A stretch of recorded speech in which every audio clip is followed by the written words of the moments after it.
আসসালামু আলাইকুম বন্ধুরা, আশা করি সবাই ভালো আছেন। তো আজকে আমি আপনাদের দেখাবো যে কিভাবে থাইল্যান্ড ভিসার ডকুমেন্টস চেক করতে হয় এবং কিভাবে আপনি আপনার ভিসার ফাইলগুলো জমা দেওয়ার পরে আপনার কাঙ্ক্ষিত ভিসাটি কি অবস্থায় আছে সেটি ট্র্যাক করতে পারবেন। এছাড়াও আমি আজকে আসলে আপনারা যারা থাইল্যান্ড যেতে ইচ্ছুক তাদের বিষয়ে হেল্প করব এবং আমি বলে রাখি যে এই ভিডিওতে আমি আপনাদের বেশ কিছু ইনফরমেশন দিব যে কি কি ডকুমেন্টস লাগবে আপনাদের থাইল্যান্ড ভিসা করার জন্য। এছাড়াও আপনাদের যদি ডকুমেন্টস রিলেটেড, আমি আবারও বলছি যে আপনাদের ডকুমেন্টস রিলেটেড কোনো ধরনের প্রবলেম থাকলে তাহলে অবশ্যই কমেন্টে জানাবেন। এছাড়াও আমার ফেসবুকে কন্ট্যাক্ট করতে পারেন, আমি আপনাদের সর্বোচ্চটা চেষ্টা করব ডকুমেন্টস রিলেটেড সাপোর্ট দেওয়ার জন্য। তো আশা করি আপনাদের যাদের আসলে কোনো ধরনের জব নেই কিংবা জবে ভালো স্যালারি নেই, হ্যাঁ, আপনার হচ্ছে থাইল্যান্ড ভিসার প্রপার যে ডকুমেন্টসগুলো লাগে সেই ডকুমেন্টসগুলো আপনি ম্যানেজ করতে পারতেছেন না, হ্যাঁ, সেই সকল ডকুমেন্টসের আসলে সাপোর্ট আমি আপনাদের দিতে পারবো ইনশাল্লাহ।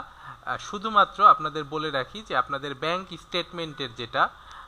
স্টেটমেন্ট যেটা লাগে সেটা আপনাদের নামে লাগবে এবং এটা শুধু আপনাদের লাগবে। বাকি যত ডকুমেন্টস আছে সেই ডকুমেন্টসগুলো কিন্তু আমি আপনাদেরকে প্রোভাইড করতে পারবো। আপনারা নির্দ্বিধায় উইদাউট কস্টে আমার সাথে যোগাযোগ করতে পারেন, আমি আপনাদের হেল্প করব সেই বিষয় নিয়ে।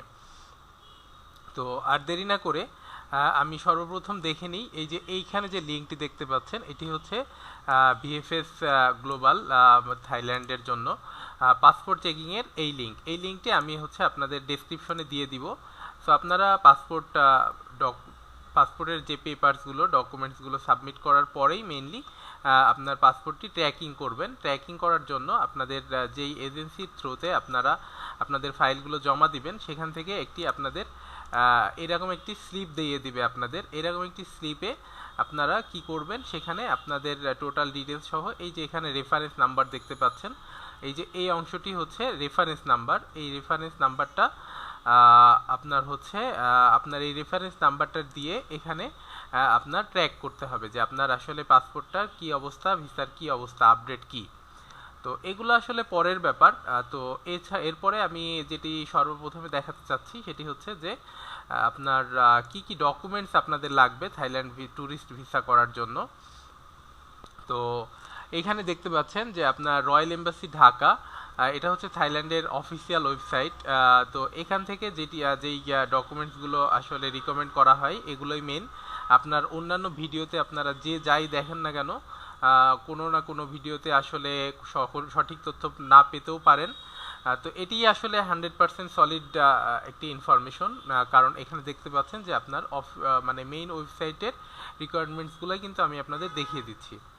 তো প্রথম যে রিকোয়ারমেন্টসটি লাগবে, an application form duly filled out and sign by applicants. এর মানে হচ্ছে যে অবশ্যই একটি অ্যাপ্লিকেশন ফর্ম ফিল আপ করতে হবে, ঠিক যেমনটি আমরা ইন্ডিয়ান ভিসার জন্য করি, এবং সেখানে আপনাদের একটি সাইন দিতে হবে। তো এই কাজগুলো আপনার যেই এজেন্সির থ্রুতে করবেন সেই এজেন্সির আপনার করে দিবে এগুলো ডকুমেন্টসগুলো জমা দিয়ে আসার পরে। এটা নিয়ে আপনাকে ওয়ারি বেশি হইতে হবে না। আর আমি আপনাকে বলে রাখি যে আমি কোনো এজেন্সির আসলে স্পন্সরের ভিডিওটি করছি না এবং আমার নিজেরও কোনো এজেন্সি নেই। সো আমি আসলে যে কোনো একটা এজেন্সিতে আপনারা গেলেই হবে, কিন্তু ডকুমেন্টসগুলো যদি আপনি ঠিকঠাক দেন আর কত টাকা নিচ্ছে এজেন্সি থেকে এই জিনিস দুটো যদি আপনি ঠিকঠাকভাবে মেনটেন করেন তাহলে আশা করি আপনার ভিসা হয়ে যাবে। তো তারপরে যেটি valid passport for travelling Thailand sufficient remaining valid not less than 6 month, তার মানে হচ্ছে আপনার পাসপোর্টটি অবশ্যই 6 মাসের ভ্যালিডিটি থাকতে হবে। Passport must have two blank pages for a visa sticker and immigration stamp। তার মানে এখানে হচ্ছে পাসপোর্টে আপনার সর্বনিম্ন মানে মিনিমাম 2টা পেজ ব্ল্যাঙ্ক থাকতে হবে, যেটাতে একটাতে কিনা আপনার স্টিকার লাগবে আর একটাতে আপনি ইমিগ্রেশন স্ট্যাম্প লাগবে, যেটাতে এক্সিট এন্ট্রি সিল বলে সেগুলো। এটা one set of passport information pages must recent Thai visa page and renewal page. এটা হচ্ছে আপনার পাসপোর্টের যে পেজটা সেটা। আর হচ্ছে আপনার যদি কোনো স্পন্সর থাকে, মানে আপনি যদি কোনো কোম্পানি থেকে যান কিংবা আপনি যদি স্টুডেন্ট হয়ে থাকেন, তাহলে আপনার ফাদার কিংবা আপনার যদি কোনো ব্যাংক স্টেটমেন্ট ভালোভাবে না থেকে থাকে তাহলে সেক্ষেত্রে আপনার স্পন্সরের একটা লেটার লাগবে। তো আমি আপনাকে অলরেডি বলেছি যে ডকুমেন্টস রিলেটেড যে কোনো ধরনের সাপোর্ট আমি আপনাকে দিতে পারবো। তো তার জন্য আপনারা কমেন্টে জানাবেন, এছাড়াও আমাকে ফেসবুকে নক করতে পারেন, কমেন্টে নক করলেও ইনশাল্লাহ আমি রিপ্লাই করব। তো আপনাদের যে এই পর্যায়ে যে অংশটি লাগবে ব্যাংক স্টেটমেন্ট এবং ব্যাংক সলভেন্সি সার্টিফিকেট, এটি হচ্ছে আপনাদের ব্যাংকের যে যার ব্যাংকে অ্যাকাউন্ট রয়েছে সেই ব্যাংকে যে চাইলেই এটি আপনাদের দিয়ে দিবে। এবং এখানে থাইল্যান্ড এখন আমি যে সময় ভিডিওটি করছি এটি আসলে 2022 সালের অক্টোবর মাসের 1 তারিখ। তো এই সময় আসলে থাইল্যান্ড ভিসা লাগানোর জন্য মাত্র 70,000 টাকা আপনার ব্যাংকে থাকলেই এনাফ।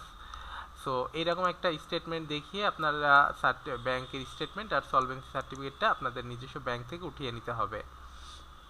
তারপরে আপনার একটি ফোন নাম্বার থাকতে হবে অবশ্যই, এটি আসলে সবারই আছে। তারপরে 2টা পাসপোর্ট সাইজের মানে 2টা ছবি, যেই ছবির সাইজ হচ্ছে এটা। তো আরেকটা জিনিস বলে রাখি, আপনি থাইল্যান্ড এম্বাসিতে কাগজপাতির সাথে যে ছবি দিতে হবে এখানে অবশ্যই আপনার ছবিটি ম্যাট প্রিন্টে হইতে হবে, ম্যাট পেপারে প্রিন্টেড হইতে হবে। সো তার জন্য অবশ্যই আপনারা যে কোনো ল্যাব থেকে করবেন। তো আপনাদের নিকটস্থ যে কোনো ল্যাবে যেয়ে আপনারা আপনাদের ছবিটি তোলার পরে বলবেন যে থাইল্যান্ড এম্বাসির জন্য লাগবে আর হচ্ছে ম্যাট পেপারে প্রিন্ট করে দিতে, তাহলে তারা বুঝতে পারবে আপনাদের এইরকমভাবে ছবিটি দিয়ে দিবে। তারপরে হচ্ছে financial current bank solvency certificate, এটা তো বলেছি অলরেডি, মানে আপনাদের 6 মাসের সার্টিফিকেট লাগবে এবং এখানে বলতেছে যে মিনিমাম কত অ্যামাউন্ট লাগবে, 20,000 বাত আর হচ্ছে 40,000 বাত 40,000 বাত পার ফ্যামিলির জন্য। হ্যাঁ, তো এরকম মানে আপনার হচ্ছে অ্যাপ্রক্সিমেটলি 60,000 বাত ফ্যামিলির জন্য বলতেছে এটা।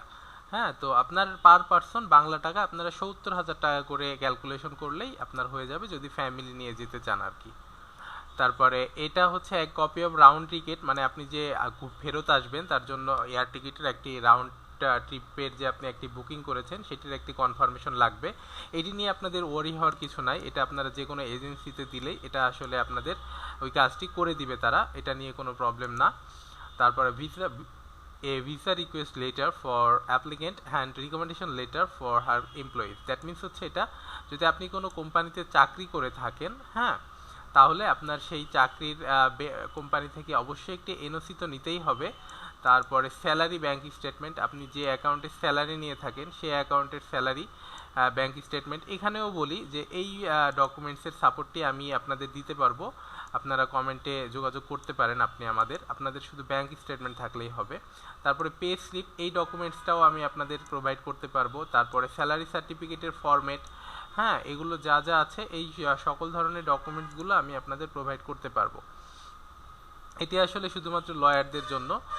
বার council or letter from a lawyer law firm if the applicant is a lawyer, হ্যাঁ, যদি লয়ার হয় তাহলে বার কাউন্সিলের একটি সার্টিফিকেট তাদেরকে শো করতে হবে। A recommendation letter for a school university student card evidence, এটা হচ্ছে কি যে আমার এক ছোট ভাই কিছুদিন আগে স্টুডেন্ট হিসাবে সে হচ্ছে থাইল্যান্ডের ভিসাটি করেছে। তো এই ডকুমেন্টসটি হচ্ছে আপনি যদি স্টুডেন্ট হয়ে থাকেন, হ্যাঁ, তাহলে আপনার ইউনিভার্সিটি কিংবা কলেজ থেকে একটি প্রত্যয়নপত্র মানে এনওসি টাইপসের একটি জিনিস নিতে হবে। এই ডকুমেন্টসটাও যদি আপনাদের লাগে, হ্যাঁ, তাহলে আপনারা ফরম্যাটটি চেয়ে আমাকে নক করতে পারেন, আমি আপনাদের ফরম্যাটটি দিয়ে দিব এবং সেই ফরম্যাটটি প্রিন্ট করে আপনাদের ইউনিভার্সিটি কিংবা কলেজে গেলেই আপনার সেই ডকুমেন্টসটি তা জাস্ট ইউনিভার্সিটির কিংবা কলেজের সিল দিয়ে ইউনিভার্সিটির আপনার হচ্ছে এর কাছ থেকে মানে এমডির কাছ থেকে আপনি যদি এটা সিগনেচার করিয়ে নিয়ে আসেন, মানে আপনাদের চ্যান্সেলর স্যারের কাছ থেকে সিগনেচার করিয়ে নিয়ে আসবেন কিংবা যে কোনো একটি স্যারের কাছ থেকে সিগনেচার করিয়ে আপনি ছুটি যে নিচ্ছেন সেইটা একটি ভেরিফিকেশন থাকলেই এনাফ, তো সেটা হলেই হবে।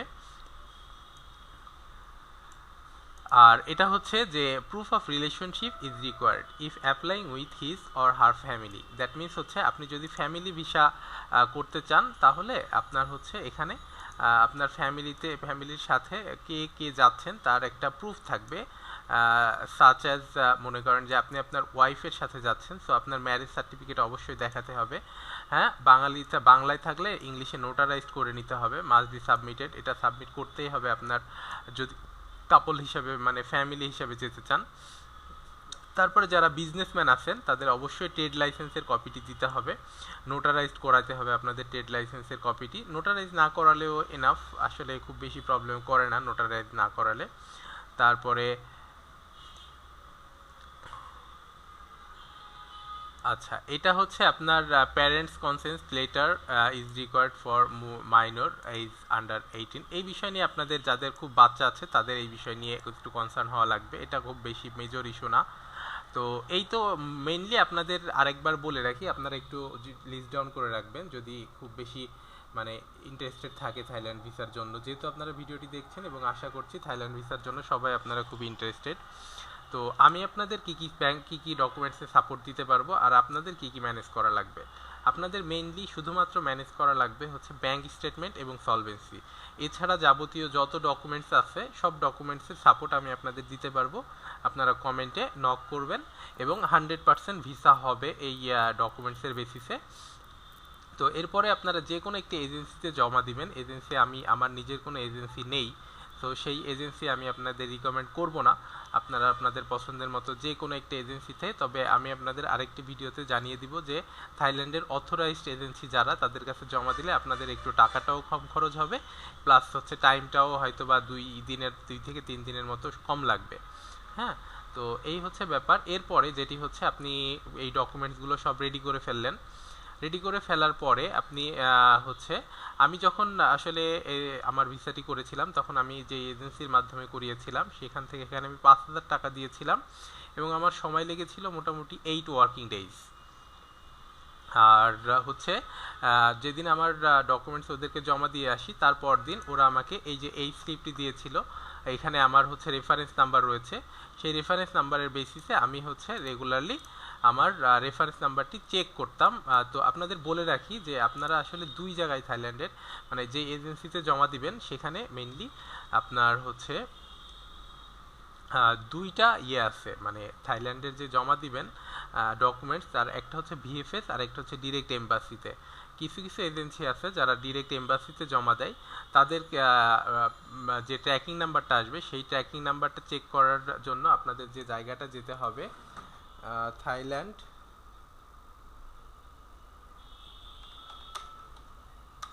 Visa tracking.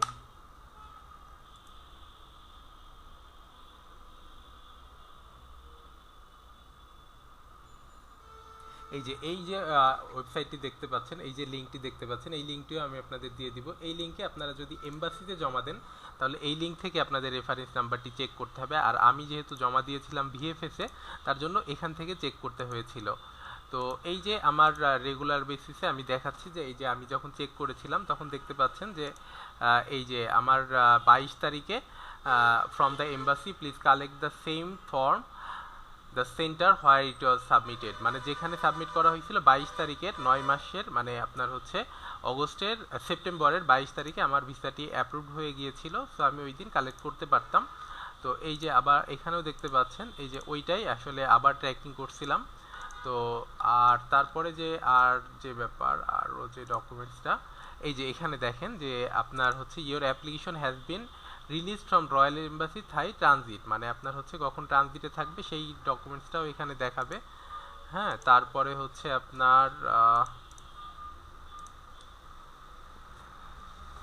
এই যে এখানে যেটা দেখতে পাচ্ছেন যে আপনার আমার যে ডকুমেন্টসে জমা হয়েছিল 15/9/2022 এই সময় আমার আন্ডার প্রসেসিংয়ে গিয়েছিল, তার মানে এই সময় এই দিন আমার ডকুমেন্টসটি আসলে এদের কাছে মানে ভিএফএসে জমা হয়েছিল। হ্যাঁ, তো আমি এবার হচ্ছে আপনাদের এখন কি অবস্থায় আছে সেই অবস্থাটি দেখিয়ে আজকের ভিডিওটি শেষ করব। তো তার জন্য আমি আমার ট্র্যাকিং নাম্বারটি কপি করে নিচ্ছি ফার্স্টে। তো আমার ট্র্যাকিং নাম্বারটা দিয়ে দিচ্ছি, এরপরে আমার ডেট অফ বার্থটা দিয়ে দিব আমি এখানে, ডেট অফ বার্থ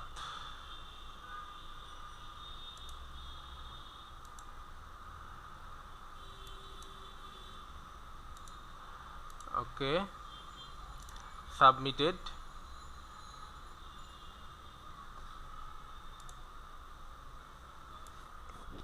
এই যে দেখতে পাচ্ছেন এই যে আমি যে ভিসাটি আসলে এখন ট্র্যাক করতেছি সেই ভিসার আপডেটটি এখনও দেখাচ্ছি। ওর passport has been delivered from Thailand visa application centre. So 26 তারিখে আমার এটি আসলে এখন ডেলিভার্ড হয়ে গিয়েছে। সো আমি হাতে পেয়ে গিয়েছি যে এই যে ভিসাটি করতে দেওয়া হয়েছিল সেই ভিসাটি আমি এখন হাতে পেয়ে গিয়েছি।